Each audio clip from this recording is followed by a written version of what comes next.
People make time for everything and everyone else in their life, but they never make time for themselves. If you go up to someone who you know and say, like, would you like to catch up for coffee? Let's do coffee. They're like, oh, I can't this week, but I can next week. How about Thursday, 7 p.m.? Perfect. I'll see you at this place. When was the last time someone is willing to take time out of their life to spend time with themselves? So if I wanted to get to know you, and we've had one dinner, and we had a great conversation, we're spending time here. If I wanted to get to know you, I would have to spend time with you. We'd have to meet up for coffee, a glass of wine. If I really want to get to know you, maybe we meet up once a week. Every Friday night we go out for a glass of wine, we chat for a couple of hours. After a year, I'd get to know you really well, you'd get to know me really well. But it requires me spending time with you.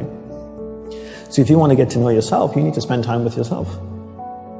But in a way that you can inquire, right? So people say to me things like, oh, I walk my dog in the park, that's my time with myself. And I'm like, no, it's not. That's you walking the dog. People go like, oh, I go for a jog, that's my alone time. No, that's you jogging, avoiding traffic, watching where you're stepping so you don't trip and fall over. Spending time with yourself is sitting down, closing your eyes, not interacting with the outside world, and actually going inside and having that conversation. The same conversation I would have with you and say like, hey Brian, so where did you grow up? You said California, do you like to surf? No? Hate the water? Love the water? Tell me, right? And people don't have that conversation, and because they don't have that conversation with themselves, they don't end up knowing what they want in life. Because they don't know what they want in life, they can't focus that finite amount of energy, and then they don't live a lifestyle that brings them happiness, and most people end up being unhappy. A couple of things I would say. One is simplify your life. Everybody's so busy. Everybody's got a lot of things to do. We don't actually have a lot of things to do. Right. We like being distracted because then we don't have to think about ourselves. And we don't have priorities in life. Most people don't have clear priorities in life. For me, my goal is to simplify my life, simplify the number of people in my life, and simplify the number of things in my life. We only have a finite amount of energy each day, right? But every year, we have more people in our lives. Is that a fair statement? More Facebook friends, you have more people you're connected with, but your energy stays the same. So that's not a proportionate growth.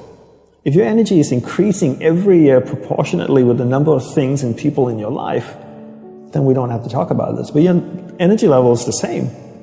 But the amount of people and things in your life are growing almost exponentially. So whereas that doesn't work.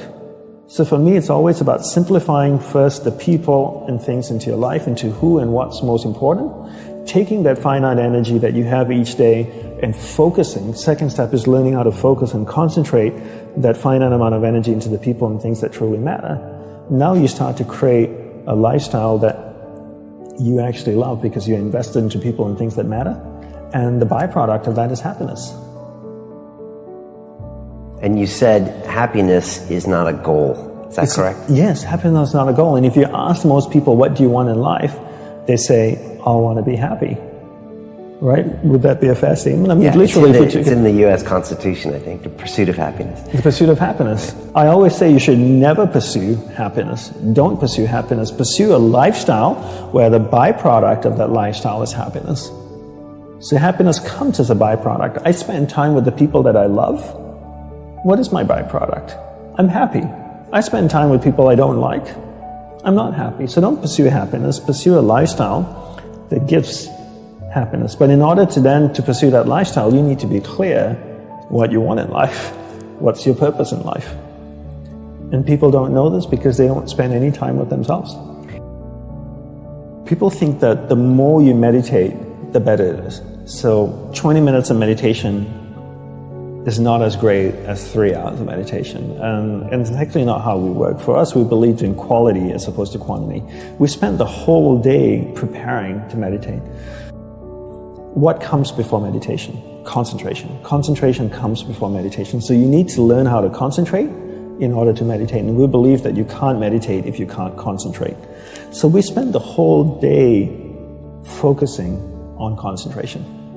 So when I spoke with someone in a monastery, I spoke with another monk, I gave them my undivided attention. When I worked on my laptop, I focused on working on my laptop. When I swept the sidewalk, I focused on sweeping the sidewalk. So throughout the day, I'm practicing concentration. Now when I go to sit down to meditate, I'm really focused, and I can have a dynamic meditation session. And I always use the simple analogy of, take Usain Bolt, for example, the sprinter, right? I don't know much about him except he won 3 gold medals, fastest man on earth from Jamaica. I can make an assumption, and tell me if I'm wrong, that his whole day is structured. That he eats the right kinds of food and drinks the right amount of water. He goes to the gym. If you look at the boy, he's ripped, right? Probably works out, runs every day, I'm sure, sprints, does all kinds of things. But his whole day is preparing him for 9.57 seconds or whatever it is his world record is. Not the other way around. And people come up to me all the time, Brian, and they say, Dandapani, I'm so stressed out, I've got so much happening in my life. Do you think if I meditate for 5 minutes in the morning, it'll help my whole day?